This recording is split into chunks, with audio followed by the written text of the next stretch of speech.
بہت بہترین انداز میں مختصر وقت میں ہمارے سامنے مکمل عمرے کا طریقہ قدم بہ قدم اسٹیپ بائی اسٹیپ بیان کیا جا چکا۔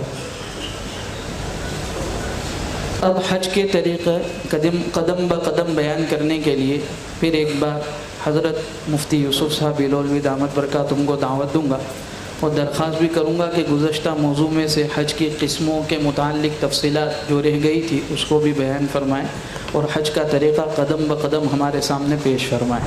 حضرت مفتی یوسف صاحب بلولوی دامت برکاتہم۔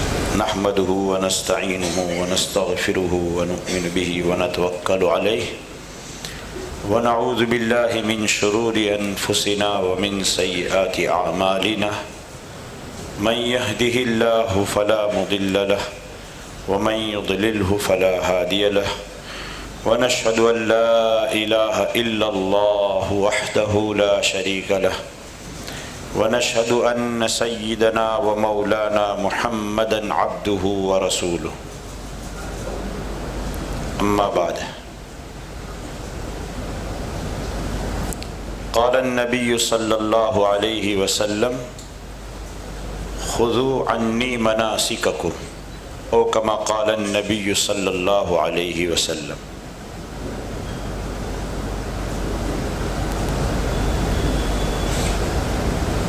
ہمارے مکرم مفتی طاہر صاحب نے آپ ساتھیوں کو اور ضیوف الرحمن کو، وفد اللہ کو گھر سے نکال کر بیت اللہ پہنچا دیا، عمرہ کرا کر حلق کرا دیا، اور جتنا آسانی کے ساتھ آپ نے سن لیا، ہماری دعا ہے اللہ اس سے بڑھ کر آسانی اور قبولیت سے آپ کے عمرے کو ادا کرنے کی آپ سب دوستوں کو اور مہمانوں کو توفیق بھی عطا فرمائے۔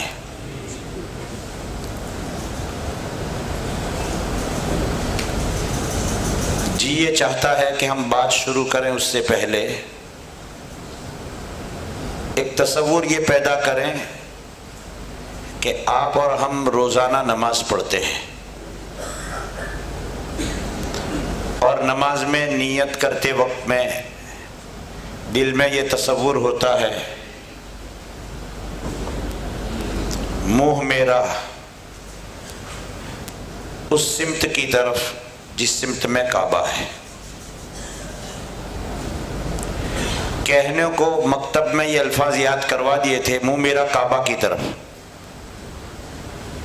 کوئی کعبہ اتنا بڑا نہیں ہے کہ پوری دنیا میں جہاں کوئی کھڑا ہو اس کا رخ کعبہ کی طرف ہوتا ہو، وہ تو چند میٹر کا ایک مقام ہے جو اللہ نے مقرر فرمایا ہے۔ ہاں یہ ضرور ہے کہ میرے سر پر سے اگر ایک سیدھی لکیر کھینچی جائے اور بیت اللہ پر سے بھی ایک سیدھی لکیر کھینچی جائے تو 90 ڈگری کا ایک کاٹ کھونا بنے گا۔ وہ دو لکیر جب جمع ہوگی تب اس کو قبلہ نہیں کہتے، اس کو قبلہ کی دشا بولتے ہیں، قبلہ کی سائڈ بولتے ہیں۔ آج تک تو یہ کہہ رہے ہیں منہ میرا اس سمت میں جس سمت میں قبلہ ہے، اللہ وہ سعادت عطا کرے گا منہ میرا کعبہ کی طرف۔ این سعادت بزور بازو نیست تا نبخشت خدائے بخشندہ۔ یہ نعمت آدمی اپنی مال دولت پر، اپنی ہوشیاری پر، اپنی چالاکی پر نہیں پا سکتا جب تک کہ اللہ تبارک و تعالی جو نعمتوں کو کھولنے والے ہیں، بہانے والے ہیں، دینے والے ہیں، وہ مقدر نہ کرے۔ اس لیے اللہ نے آپ کی قسمت میں زمین اور آسمان کے بننے سے پہلے 50,000 سال گزرے، زمین اور آسمان کے بننے سے پیچھے 50,000 سال، تب اللہ تبارک و تعالی نے لوح محفوظ میں لکھوایا تھا کہ 2026 میں فلاں فلاں میرے بندے حج بیت اللہ کے لیے آئیں گے تو یہ اللہ کی نعمت ہے، اس کی قدر کرنی چاہیے۔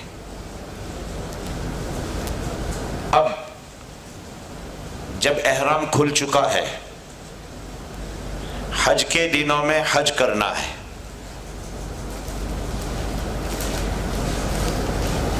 یہاں ہمارے ملکوں سے جانے والے حجاج عموماً زیادہ تر حج کی جو 3 قسمیں ہیں اس میں سے ایک قسم تمتع ہے، اس طرح حج کرتے ہیں۔ حج اصل 3 طریقوں میں سے کسی بھی طریقے سے کیا جا سکتا ہے، اور ان تینوں طریقوں کے لیے جو الفاظ بولے جاتے ہیں وہ عربی کے ہیں۔ ایک تو یہی تمتع، بالکل سادے الفاظ میں اس کا معنی ہے فائدہ اٹھانا، ڈکشنری میں، اور ہمارے اس سفر کے اعتبار سے تمتع کا مطلب یہ ہے اپنے وطن سے جاتے ہوئے، یا اگر کوئی حجاج وہ ہیں جو وطن سے سیدھے مدینہ گئے تو مدینہ سے مکہ جاتے ہوئے، یوں کہیے اور مختصر الفاظ میں پہلے موقع پر اس سفر میں بیت اللہ پہنچتے ہوئے عمرہ کی نیت کر کے جائے، عمرہ ادا کر کے احرام کھول دے اور حج کے سمے میں حج کرے، تو چونکہ ایک سفر میں بیچ میں راحت بھی مل گئی اور ایک سفر میں 2 عبادت ہو گئی تو 2 کا فائدہ مل گیا، اس کو تمتع کہتے ہیں۔ زیادہ تر حجاج اسی ترتیب سے حج کرتے ہیں، اس لیے ہم اسی ترتیب کو لے کر قدم بقدم چلیں گے، اور دوسری 2 ترتیب میں جو فرق پڑتا ہے وہ کوشش کریں گے اگر وقت رہا تو اخیر میں پیش کر دیں گے۔ دوسرا طریقہ ہے حج کرنے کا، اس کو کہا جاتا ہے افراد۔ سادے الفاظ میں اس کا مطلب ہے ایک بنانا۔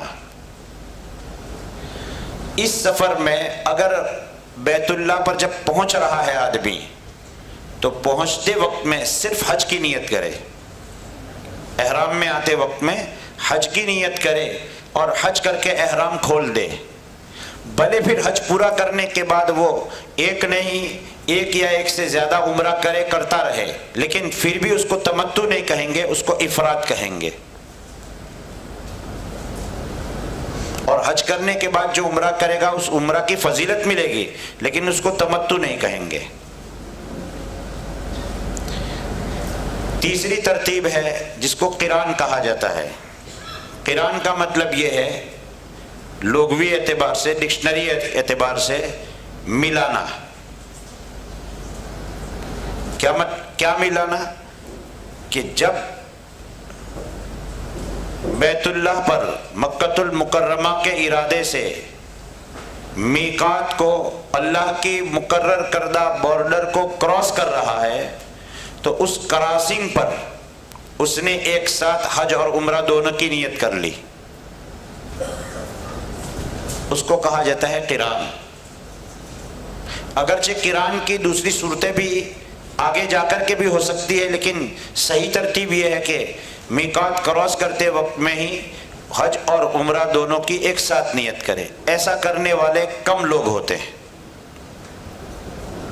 وہ لوگ کر پاتے ہیں جو اخیر میں جاتے ہیں۔ بعض ہمت والے وہ لوگ بھی ہوتے ہیں جو 10 12 15 دن بھی احرام برقرار رکھ لیتے ہیں اور اپنے آپ کو ہر قسم کی جنایت سے بچائے رکھتے بھی ہیں۔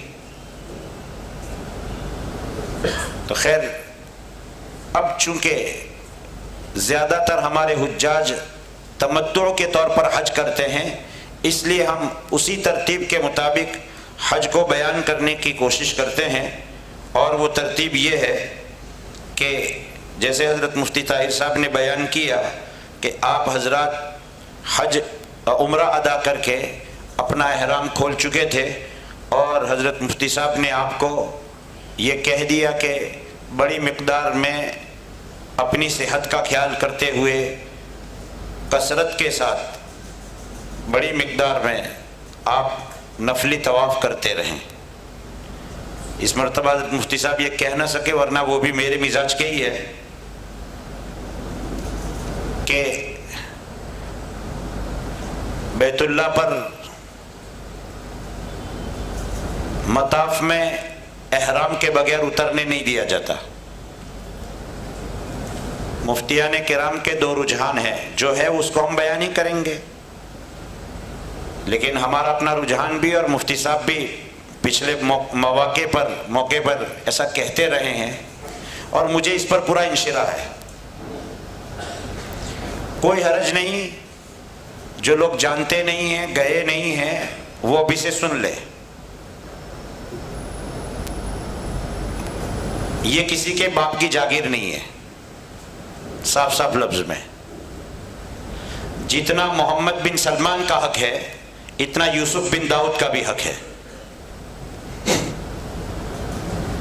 اس لیے ہم پورے انشراح کے ساتھ، اطمینان کے ساتھ یہ کہتے ہیں کہ ہر آدمی کی مجال نہیں ہے، ہمت نہیں ہے کہ وہ اوپر جا کر اتنا بڑا طواف کرے.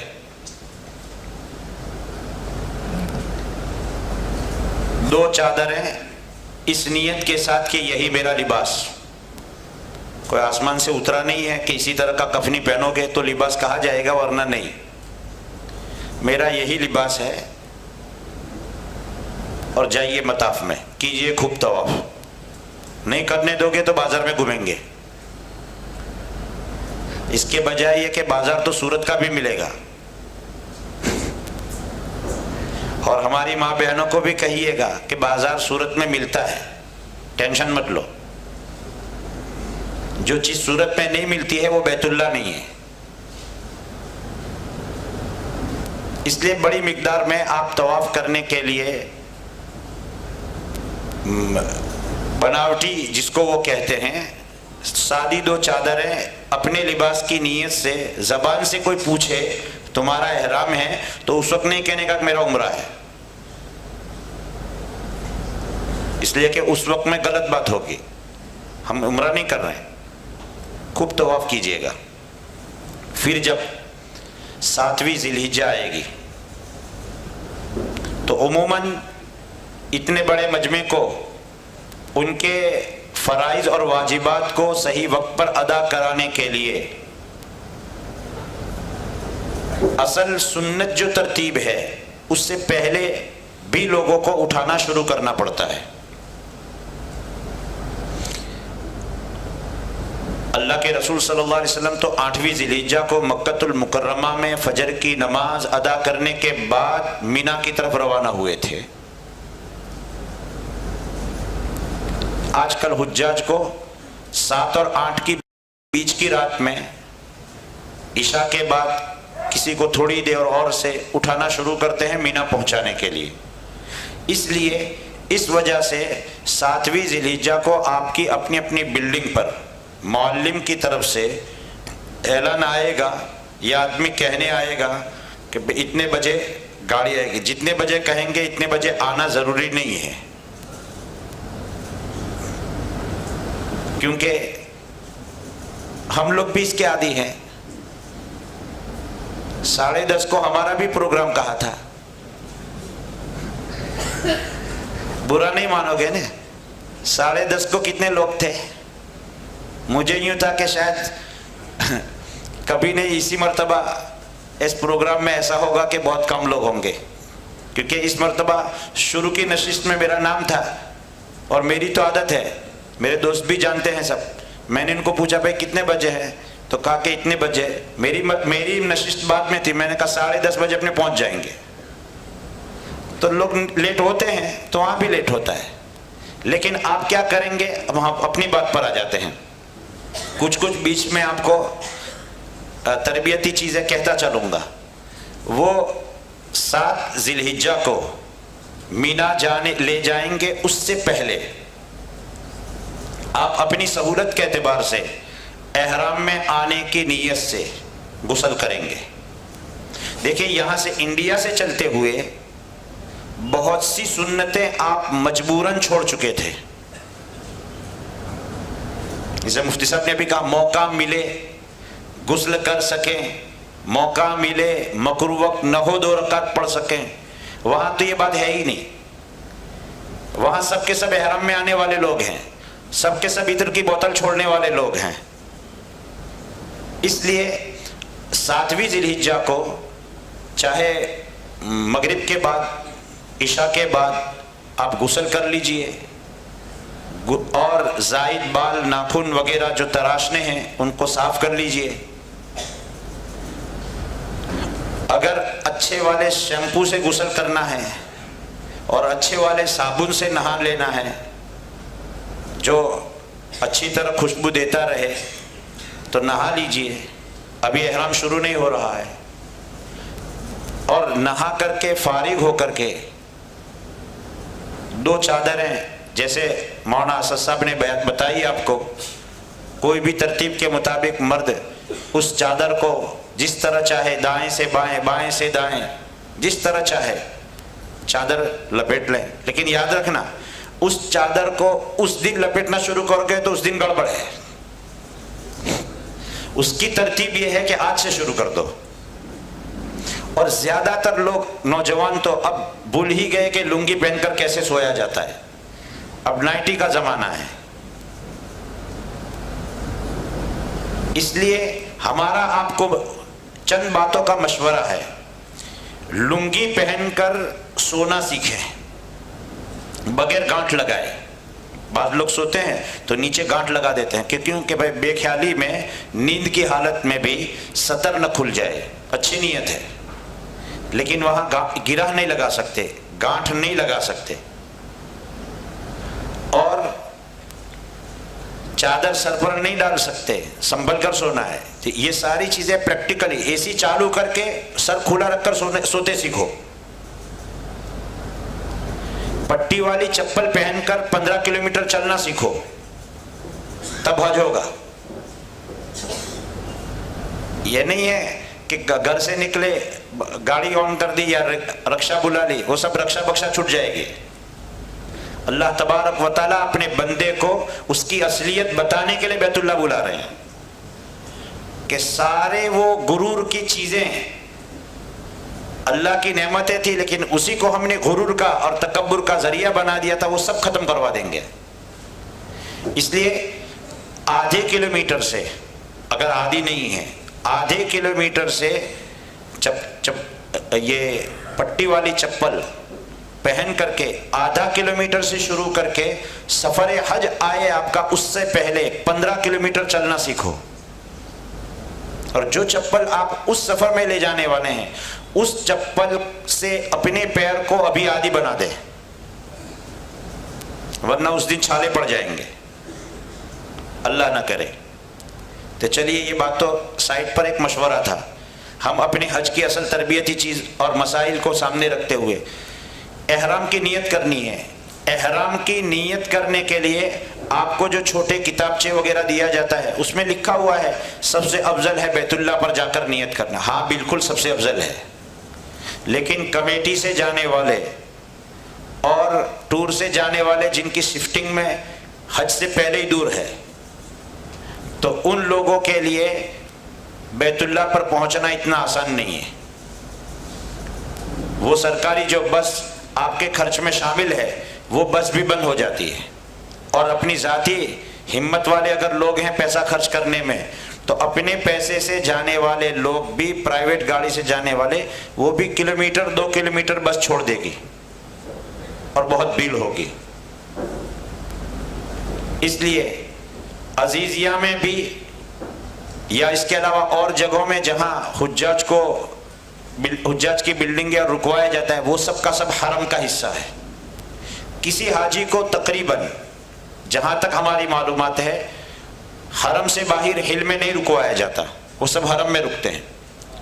اس لیے آپ اپنی بلڈنگ میں، اپنے کمرے میں یا اور وہاں جو مسجد ہے وہاں جانا چاہیں آپ، لیکن اس مسجد میں اور کمرے میں دونوں میں کوئی فرق نہیں ہے. نہا کر کے 2 چادریں وہ پہن کر کے مرد حضرات، اور عورتوں کے لیے تو وہی سارا لباس ہے، اس میں کوئی چینجنگ نہیں ہے. ان کے سر پر وہ عورتوں میں جو معروف اور مشہور ہے کہ ایک بالوں کے لیے سفید کپڑا باندھا جاتا ہے تو اس کو احرام کہا جاتا ہے، ایسا کوئی ضروری نہیں ہے۔ تو نیت کریں گے 2 چادریں پہن کر کے۔ اب جو ہے مکروہ وقت نہیں ہے، سر پر ٹوپی پہن کر کے یا چادر کا کنارہ ڈال کر کے 2 رکعت نماز احرام میں آنے کی نیت سے فرض اور واجب نہیں ہے۔ یہ غسل کرنا بھی واجب نہیں، احرام میں آنے کے لیے باوضو ہونا بھی واجب نہیں۔ لیکن چونکہ اب پریشانی نہیں ہے، مردوں کے لیے تو کوئی حرج ہی نہیں ہے۔ ہاں وہ ہمارے آپ کے ساتھ میں جو مائیں بہنیں ہوں، ممکن ہے کوئی ان کے ماسک پیریڈ کے دنوں میں آ گئی ہوں، حج میں جانے سے پہلے خون شروع ہو گیا ہو، تو وہ غسل کرے گی؟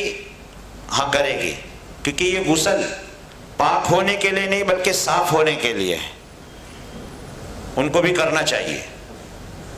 2 رکعت مرد پڑھے گا، ایسی عورت نہیں پڑھے گی، وہ بغیر 2 رکعت پڑھے نیت کرے گی۔ کیا عورت ماسک میں ہے تو اس کو احرام کی نیت کرنی ہے؟ ہاں کرنی ہے۔ کیا نہیں کرنا؟ احرام میں حج کے وقت میں صرف طواف زیارت، حیض کی حالت میں ماسک پیریڈ کے دنوں میں صرف طواف زیارت نہیں کرے گی، اس کے علاوہ جو حاجی مرد یا کوئی پاک عورت جو حیض سے پاک ہیں وہ جو کام کرتے ہیں وہ سب کام یہ کرے گی، کسی کام کی چھٹی نہیں۔ ہاں البتہ طواف زیارت نہیں کرے گی تو طواف کے بعد کی سعی بھی ابھی نہیں کرے گی، باقی سارے کام کرنے ہیں۔ کر سکتی ہے نہیں کہہ رہا ہوں، کرنے ہی ہیں۔ اس لیے احرام میں آنے کے وقت میں اگر عورت حیض کی حالت میں ہے تو بھی اس کو حج کے احرام کی نیت کرنا ضروری ہے۔ کیسے نیت کریں گے؟ دیکھیں نیت کے لیے تو اصل اتنا کہ جیسے مولانا اسد صاحب نے فرمایا، مفتی صاحب نے فرمایا، اور میں بھی اسی طرح کہتا ہوں اور کتابوں میں بھی لکھا ہے، لیکن اصل نیت دل کی ہے۔ اللہ میں اس کام کا ارادہ کرتا ہوں، اتنا دل میں ہو وہ نیت ہے کہ کیا کر رہے ہیں کہ ابھی حج کا ارادہ ہے، تو دل میں یہ ہے کہ اللہ میں حج کا ارادہ کر رہا ہوں، یہ نیت ہے۔ البتہ حدیث شریف میں اس کے ساتھ میں 2 چیزیں اور سکھلائی گئی کہ 2 چیزیں اور مانگو، اللہ اس کو آسان فرما، قبول فرما۔ لیکن آسان فرما قبول فرما اگر نہیں بھی کہیں گے تو بھی نیت ہو جائے گی، اور نیت کے بعد لبیک پڑھنا 1 مرتبہ پڑھنا واجب ہے، اور اگر کوئی لبیک نہ جانتا ہو تو اپنے پاس والے سے پڑھوا لے کہ بھئی مجھے پڑھا تو، یا یہ کہ احرام میں آنے کی نیت سے اللہ کی بڑائی کو بیان کرنے کا کوئی کلمہ اپنی زبان پر لانا شرط ہے، اس کے بغیر احرام شروع نہیں ہوگا۔ مثال بہت آسان، ہر مومن جانتا ہے کہ دل میں نیت کی میں حج کے احرام حج کی نیت کرتا ہوں، اور پھر اسی نیت سے اس نے کہا اللہ اکبر۔ کون بندے مومن نہیں جانتا؟ سبھی جانتے ہیں، تو یہ تو شرط ہے، لیکن لبیک پڑھنا واجب ہے۔ لبیک پڑھیں گے، 1 مرتبہ پڑھنا واجب ہے، اور سنت یہ ہے کہ 3 مرتبہ پڑھیں۔ کس تصور کے ساتھ پڑھیں؟ اس تصور کے ساتھ پڑھیں کہ خلیل اللہ حضرت ابراہیم علیہ السلام نے اللہ کے امر سے اپنے بیٹے ذبیح اللہ حضرت اسماعیل علیہ السلام کو لے کر کے بیت اللہ کی حضرت جبرائیل علیہ السلام کی پلاننگ کے مطابق حضرت ان دونوں حضرات نے بنیاد رکھی اور تعمیر شروع کی، تعمیر مکمل ہو گئی۔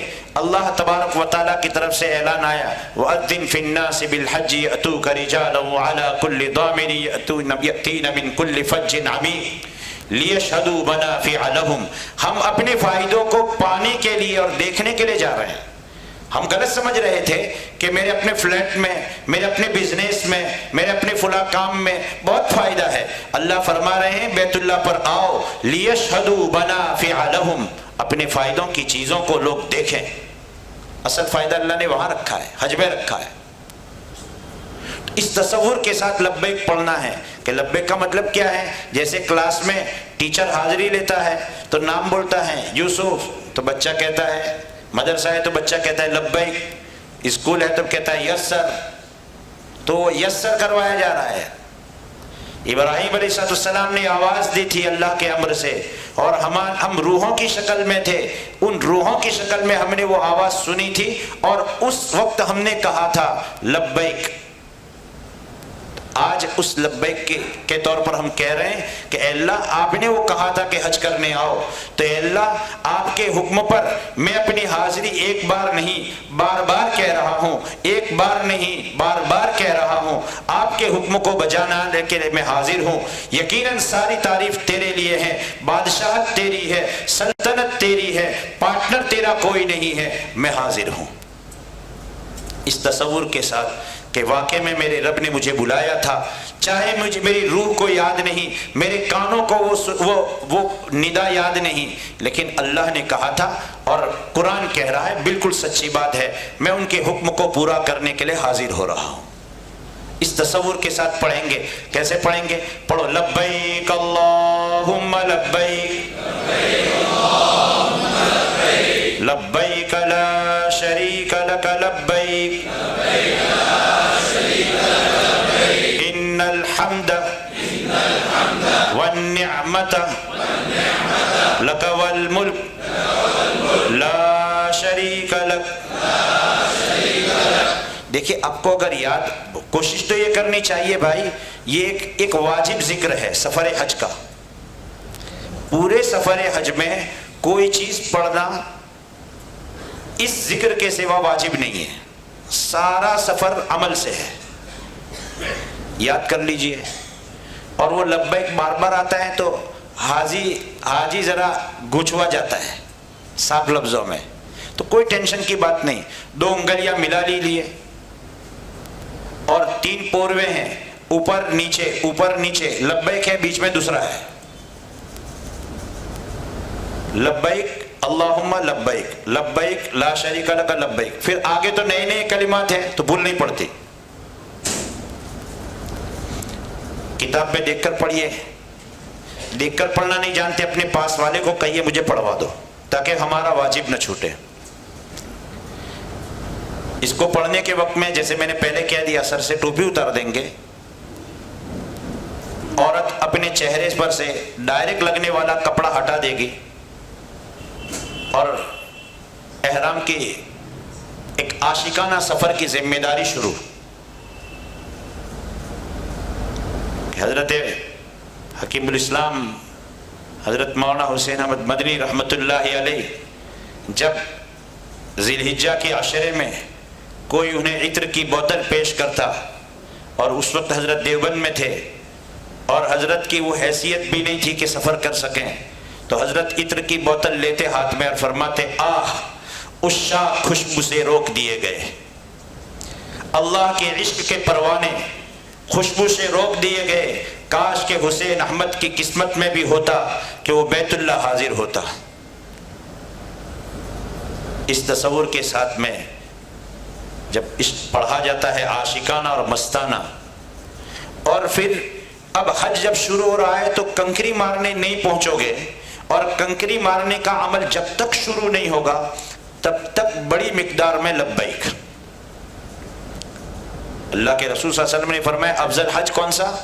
کہ جس میں خوب چیخو پکار ہو اور خوب خون بہانا ہو۔ افضل الحج العج والثج، او کما قال النبی صلی اللہ علیہ وسلم، کہ جس میں خوب لبیک پڑھا جائے اور خوب قربانیاں کی جائے۔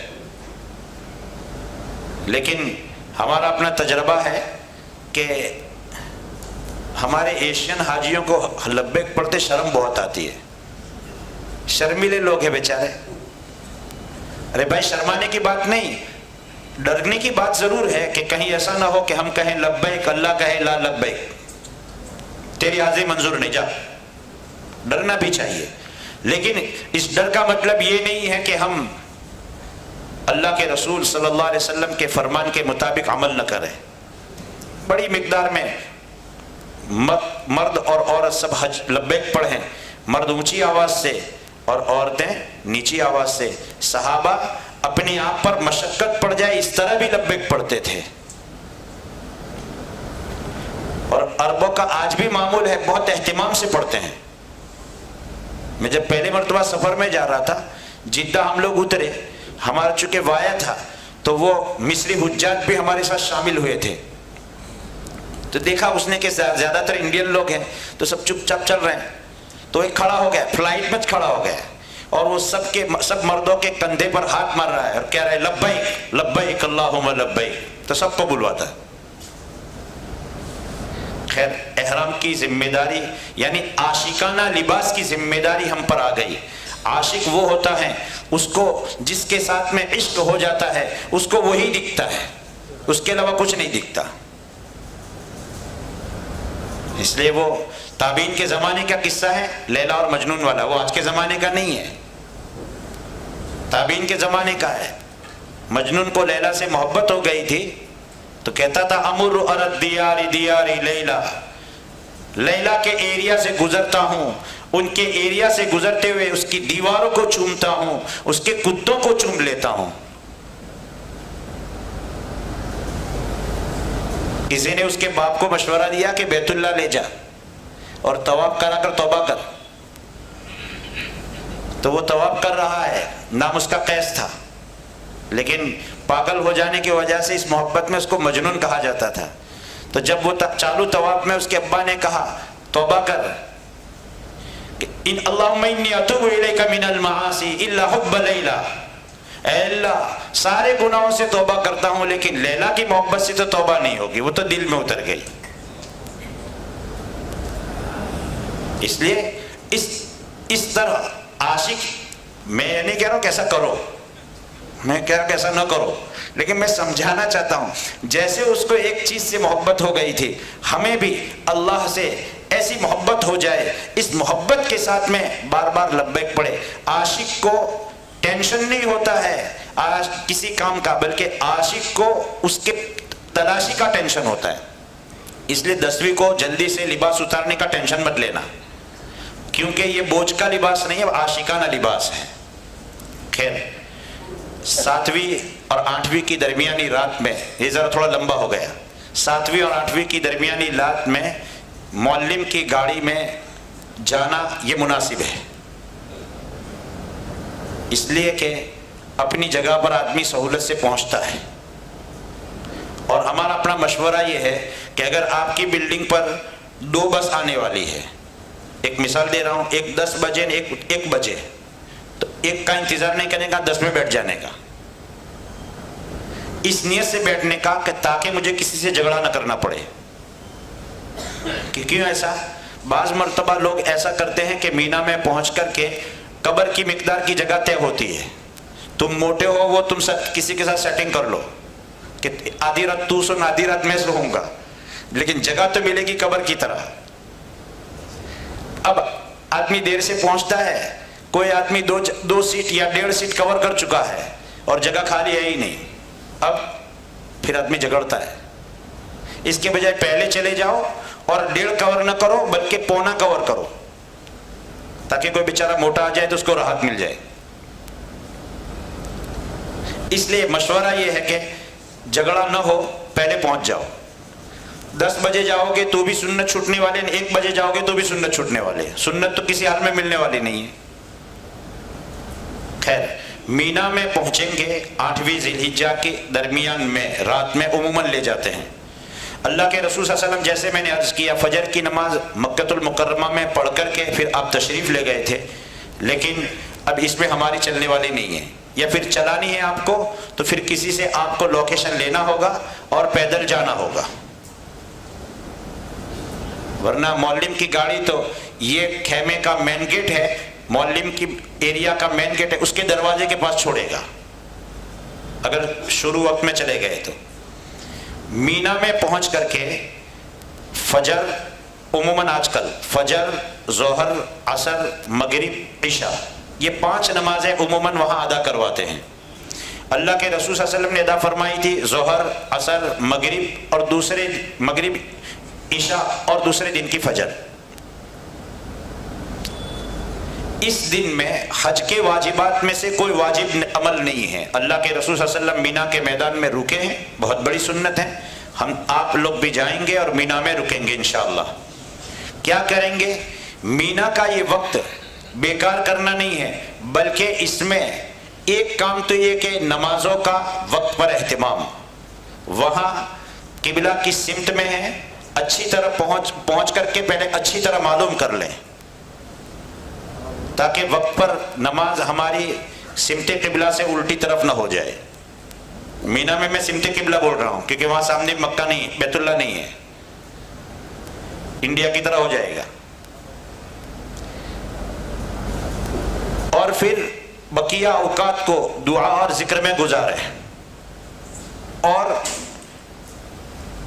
اس دن کا اور اس کے بعد والے دن عرفات کا جو دن آنے والا ہے, اتنے 2 دنوں کے ہی کیا اعمال ہیں اس کو اگر کوئی عالم دین موجود ہیں تو ان کے ذریعے سے معلوم کریں, یا یہ کہ اپنے ساتھ میں ابھی سے تیاری کریں. ایسی کتاب ہے کہ اس دن کے کاموں میں کون سے واجب کام ہیں, کون سے سنت کام ہیں, کیا مکروہات ہے, تاکہ جو واجب ہے وہ ادا ہو, سنتوں کو نبھائے اور واجبات سے اور مکروہات سے بچے.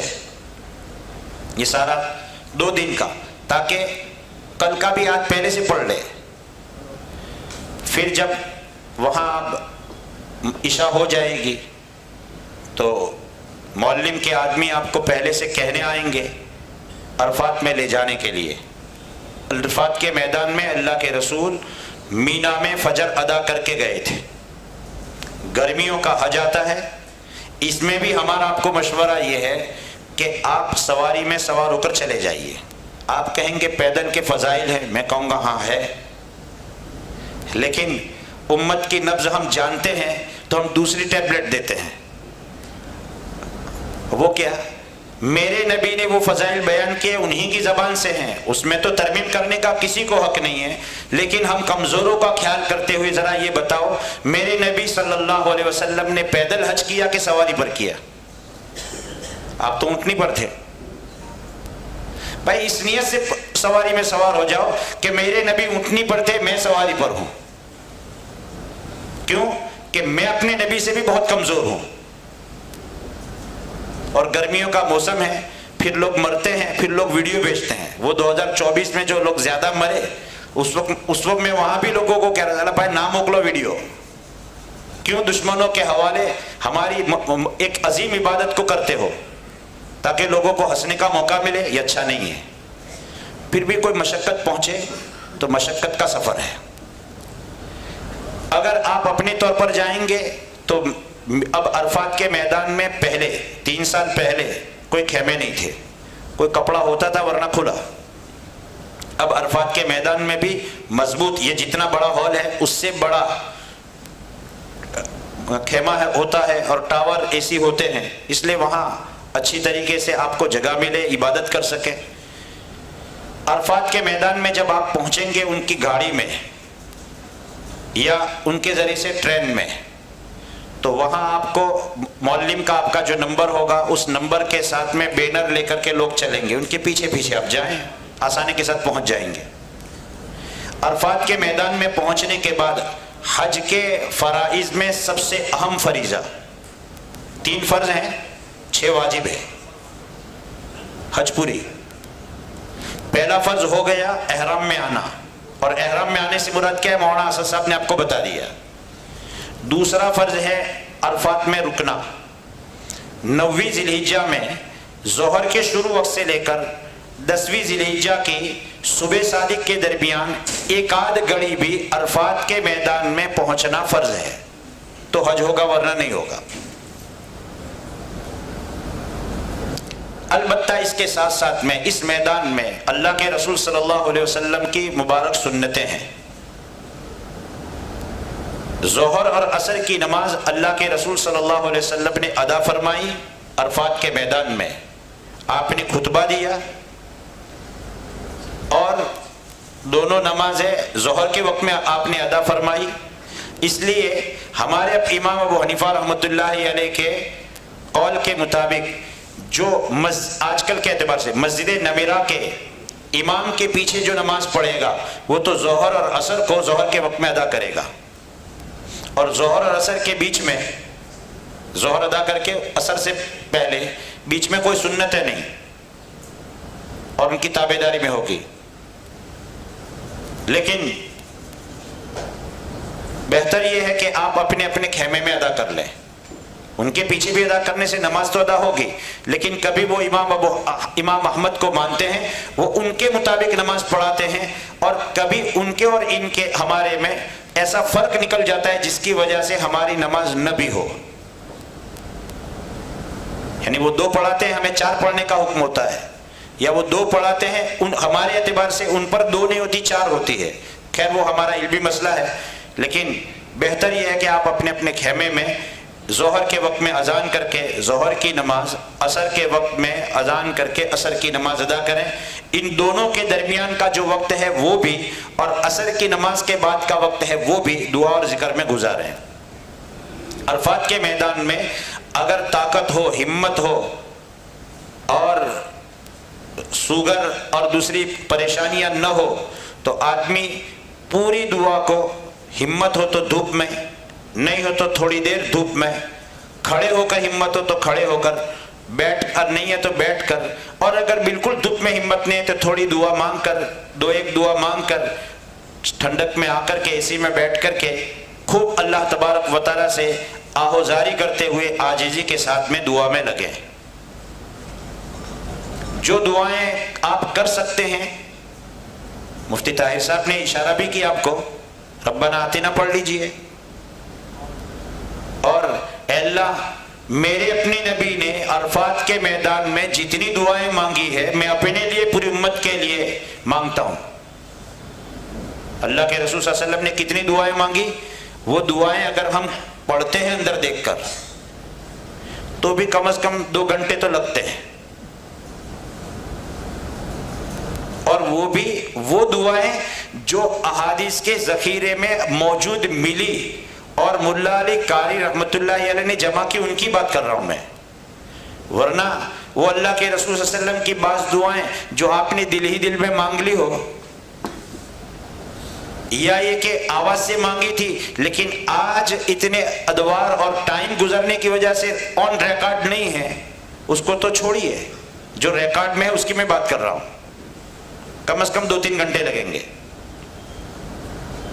تو اللہ کے رسول صلی اللہ علیہ وسلم کی سنت میں کی پیروی کرتے ہوئے مانگے تو وہ ساری دعائیں مانگ لیجئے ایک جملے میں، ایک واقعہ میں۔ لیکن ایک بات یہ ہے کہ اللہ کے رسول صلی اللہ علیہ وسلم کے ایک حدیث شریف سے یہ معلوم ہو رہا ہے کہ جو آدمی عرفات کے میدان میں چوتھا کلمہ لا الہ الا اللہ وحدہ لا شریک لہ لہ الملک ولہ الحمد یحیی ویمیت بیدہ الخیر وہو علی کل شیء قدیر 100 مرتبہ سورہ اخلاص پوری، قل هو اللہ احد اللہ الصمد آخر تک، اور 100 مرتبہ درود ابراہیم نماز میں پڑھتے ہیں ہم 100 مرتبہ، اور ہر مرتبہ درود ابراہیم جب ختم ہو، اللہم صلی اور اللہم بارک آخر تک ختم ہو، تو ختم ہونے کے بعد نوٹ کریں وَعَلَيْنَا مَعَهُمْ، وَعَلَيْنَا مَعَهُمْ، میننگ بھی سمجھ لیجئے کہ اللہ یہ جو درخواست کر رہا ہوں میں کہ میرے اپنے نبی پر اور ان کی آل اولاد پر ایسی ہی رحمتیں نازل فرما دیجئے، درود بھیج دیجئے، برکتیں بھیج دیجئے، سلامتی اتاریے جیسی آپ نے حضرت ابراہیم پر اور ان کی آل پر اتاری تھی، وَعَلَيْنَا مَعَهُمْ، اور ان کے ساتھ ہم پر بھی 100 مرتبہ ہے۔ تو 3 چیزیں ہو گئی 100۔ ان 3 چیزوں کے بعد اللہ کے رسول صلی اللہ علیہ وسلم فرماتے ہیں کہ جب کوئی بندے مومن عرفات کے میدان میں اس طرح کہتا ہے تو اللہ تبارک تعالیٰ فرماتے ہیں فرشتوں سے کہ میرے بندے نے میری تعریف بیان کی، میرے نبی پر درود بھیجا، تم گواہ رہو، میں نے اس کی بخشش فرما دی۔ وہ جس کے بارے میں سفارش کرے گا میں اس کی سفارش قبول کروں گا۔ پورے وقوف کرنے والوں میں سے کسی کی اگر وہ بخشش کی بات کرے گا تو پوروں کی کہے گا، میں پوروں کی بخشش کروں گا، تمام کے حق میں میں اس کی شفاعت کو قبول کروں گا۔ آپ یہ کام ضرور کریں۔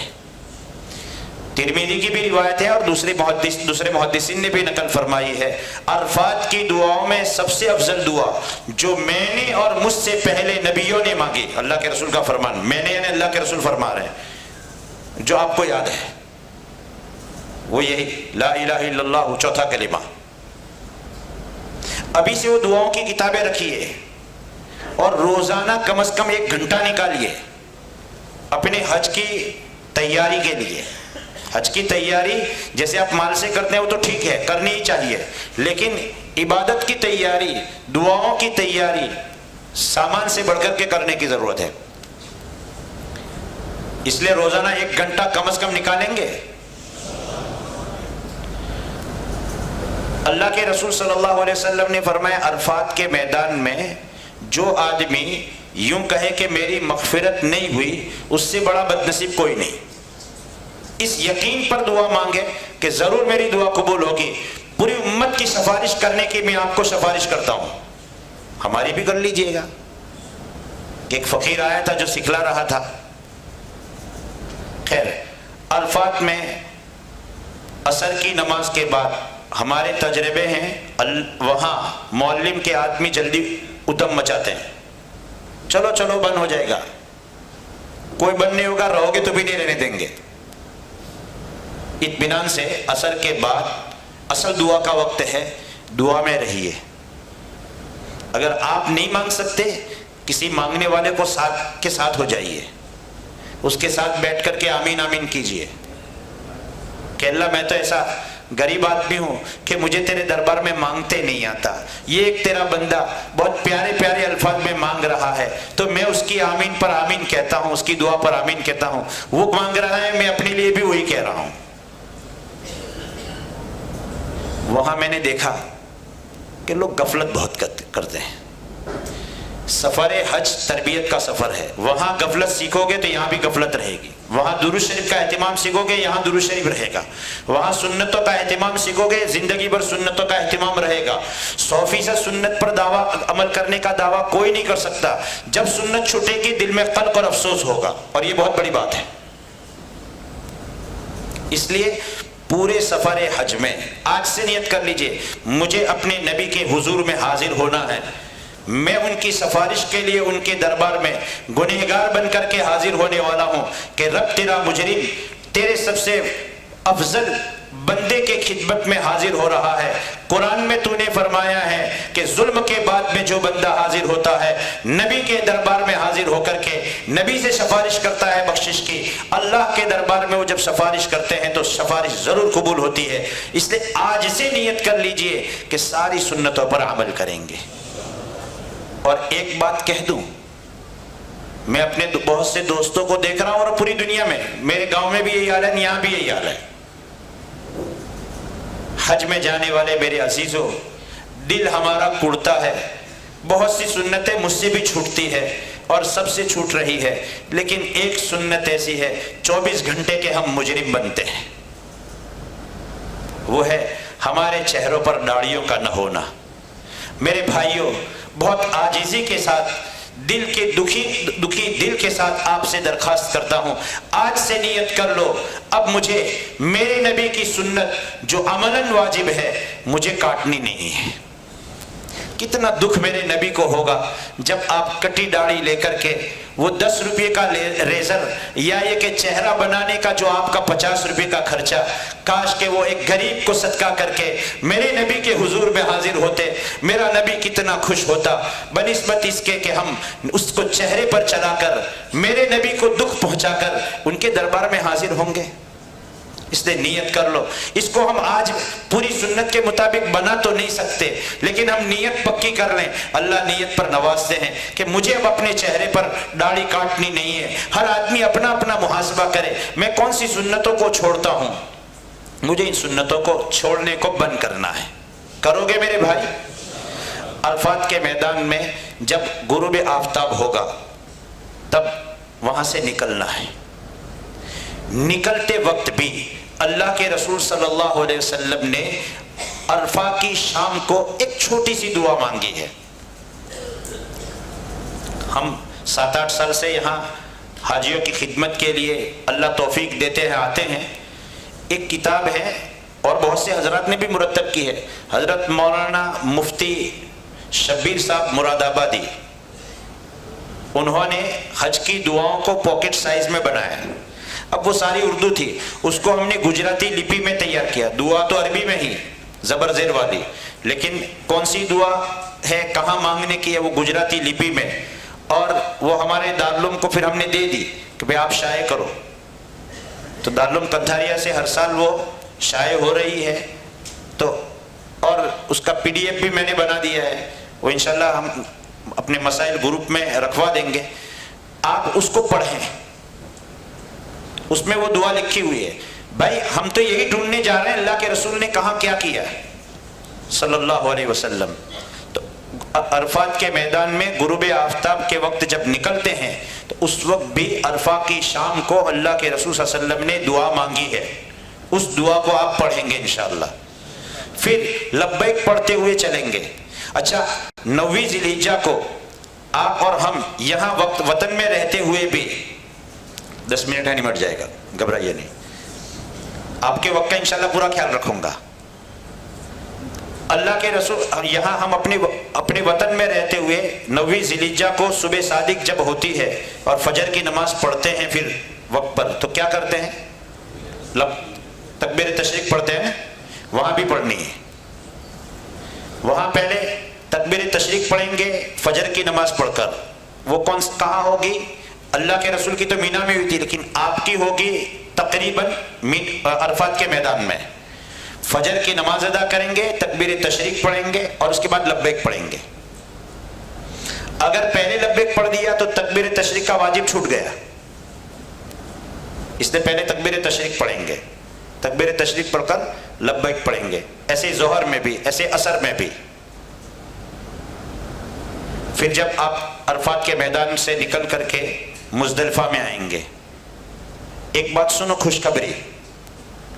ہمارے ہال میں بیٹھے ہوئے، اور عورتیں بھی ہیں کہ بعد میں عورتوں کو، ہاں، ہمارے ہال میں بیٹھے ہوئے سارے حجاج، آپ کے لیے خوشخبری. آپ کی شب قدر پیک، آپ کی شب قدر طے. کہ کیسے؟ مزدلفہ کی رات کو شب قدر سے افضل قرار دیا اللہ کے رسول صلی اللہ علیہ وسلم نے. اس لیے 80 سال کی سے زائد کے عرصے کی عبادت آپ کے لیے ریکارڈ میں طے اللہ نے کر دی ہے. اللہ آپ کے لیے آسان کرے. مزدلفہ کے میدان میں جب آپ پہنچیں گے تو وہاں پہنچ کر کے عشاء کا وقت تو ہو ہی جاتا ہے. عشاء کے وقت میں مغرب اور عشاء کی نماز ادا کرنی ہے. کیسے ادا کریں گے؟ پہلے اذان ہوگی، آپ اپنے اپنے خیمے میں ادا کریں گے تو بھی اذان کریں گے.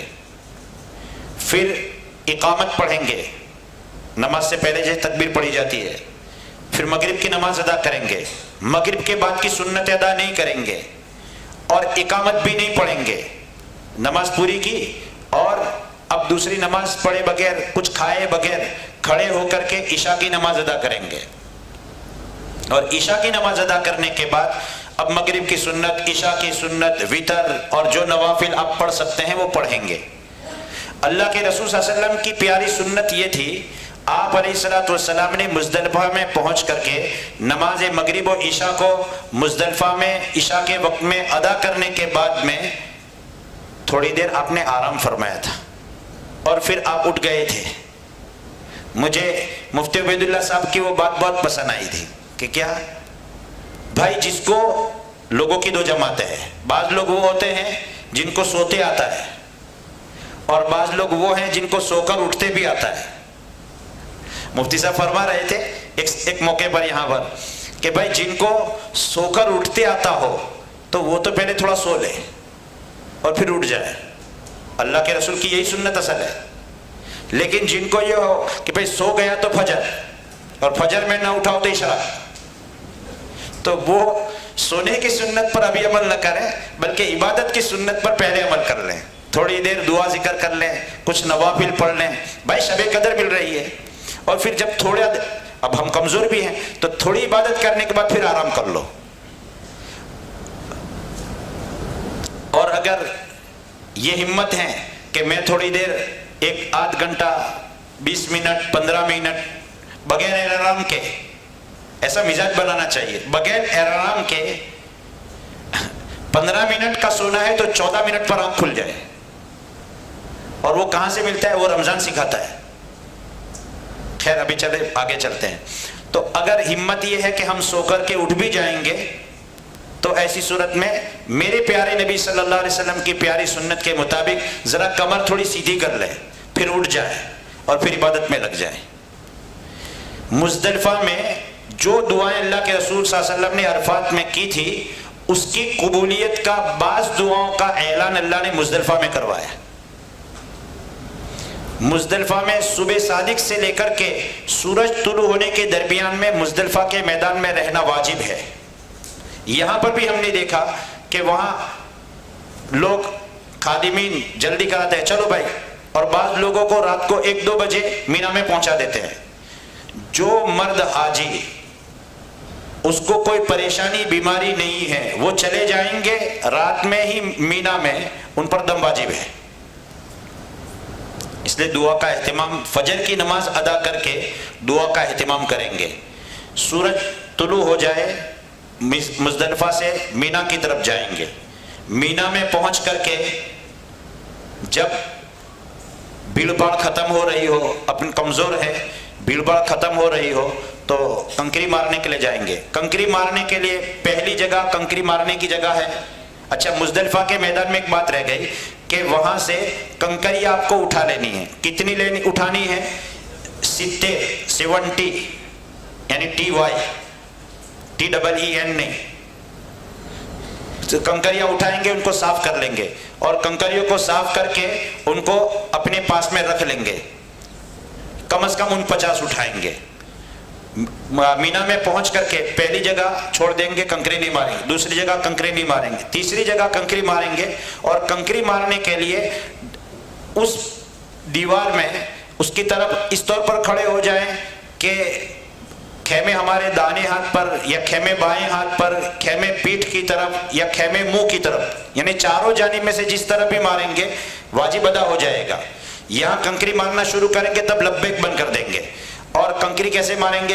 مرد اس طور پر کہ 2 انگلیوں سے، انگوٹھا اور انگلی سے پکڑ کر کے ہاتھ اونچا رکھ کے. اللہ کے رسول صلی اللہ علیہ وسلم کے صحابہ فرماتے ہیں آپ کنکری مار رہے تھے اور آپ کی بغل کی سفیدی ہمیں پیچھے نظر آ رہی تھی.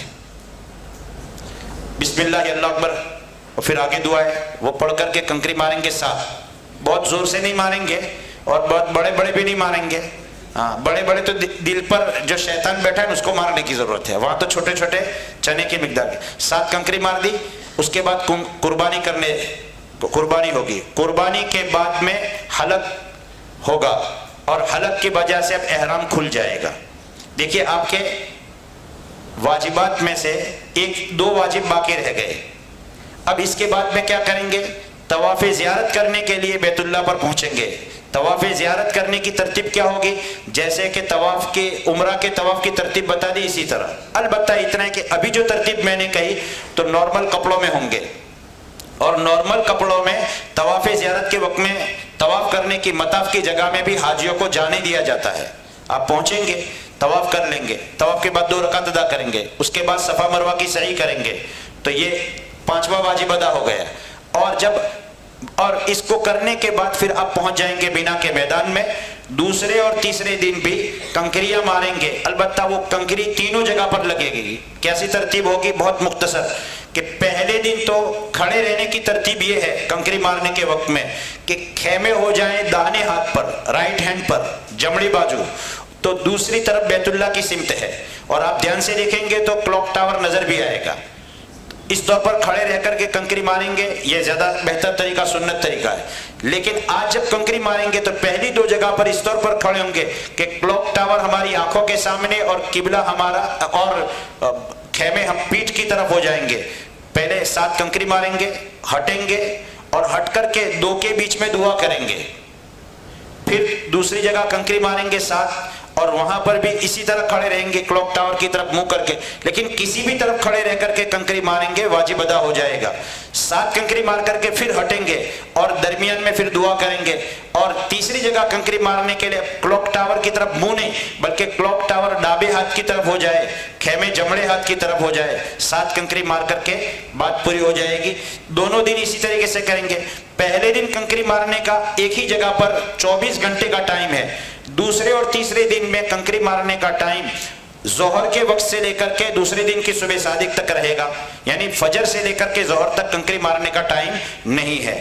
اور جب یہ پورا ہو جائے گا آپ چلے جائیں گے مکۃ المکرمہ میں، اور جب آپ وطن آنے لگیں گے یا مدینہ جانے لگیں گے تب آخری طواف کریں گے، طواف وداع، الوداعی طواف، اور وہ آخری واجب ہوگا۔